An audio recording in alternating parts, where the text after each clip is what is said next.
Have you ever wondered how it's possible to find real, genuine joy when it feels like your whole world is just collapsing? Well, today we're going to dive into the story of an ancient prophet who found an incredible secret to unshakable hope right in the middle of a total national catastrophe. I mean, it's a question for all of us, right? When the plans you made completely fail and the future just looks bleak, what's your gut reaction? The guy we're looking at today faced this on a massive scale, and his journey from absolute doubt to a powerful declaration is honestly pretty amazing. So let's jump in. We're talking about a man named Habakkuk. He was a prophet, and he was living in a time of just intense chaos. His country was drowning in sin and injustice, and frankly, he was at his wits' end, just trying to figure out where God was in the middle of all this mess. So Habakkuk cries out to God, asking for a solution. And the answer he gets is, well, it's a total shocker. God tells him he's going to use the Babylonians, a nation that was even more wicked and ruthless, to judge his own people. Can you imagine the confusion? That's kind of like trying to put out a fire with a blowtorch. And this right here, this was the heart of Habakkuk's struggle. He believed God was just, but what God was doing just didn't add up. So he went straight to God with his honest doubts. And what's so powerful about this whole story is that it doesn't start with perfect faith. Nope, it starts with a raw, desperate question. So this whole crisis of faith, it leads Habakkuk to this vision of the future. And let me tell you, it is bleak. He paints this picture of what it looks like when every single pillar of your society and your economy just crumbles to dust. Just listen to those words for a second. Let the weight of that sink in. This isn't just a bad harvest he's talking about. This is a complete and total system failure. Every source of food, every bit of income, all stability, it's just gone. He is describing absolute rock bottom. And you have to understand, each of these things he lists, they weren't just things, they were symbols. The fig tree wasn't just about fruit, it represented peace and prosperity. The vine wasn't just about grapes, it meant joy and celebration. The olive crop, the fields, the flocks, that was their entire livelihood. So he's basically saying, even if peace, joy, blessings, and our very survival are all gone. So after he's painted this picture of absolute ruin, this list of every possible reason to despair, he drops one single word, a defiant word that changes absolutely everything. Yet. That's it. That's the pivot point. Right after acknowledging the disaster, he makes a declaration. And notice, it's a conscious choice. He's not saying, I feel happy. He's saying, I will rejoice.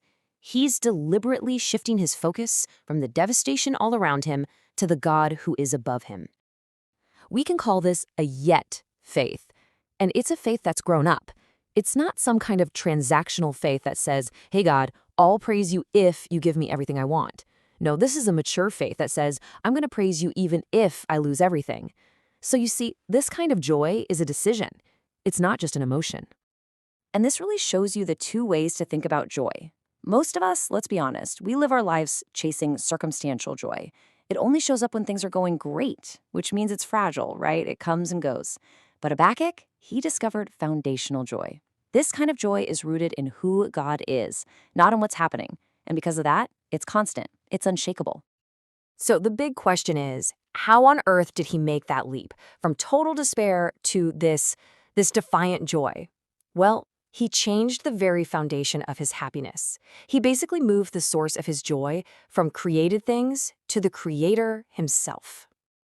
See, he had this big realization. All of the things he'd been putting his joy in, the harvest, his money, the stability of his country, all of it could fail. All of it was temporary.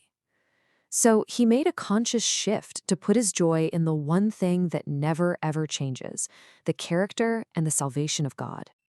And really, that's the secret, isn't it? Circumstances are always going to be in flux. Economies go up and down, health can change, relationships can be messy. But God's character, that's a constant.